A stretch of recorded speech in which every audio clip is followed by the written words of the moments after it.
Enable theft protection. Go to your settings. In your settings, scroll down and tap on device care. Under device care, just tap on app protection. Turn on app protection. Turn on. Actually, this app protection is theft protection. Now, to scan your device for threats, just tap on scan phone. And it will start to scan your phone, all apps. So it may take up to 5 minutes to finish this scanning process. And as you can see, here is no threat found in my device.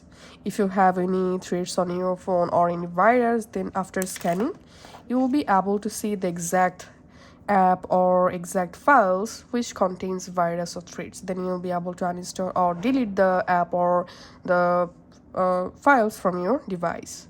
That's it.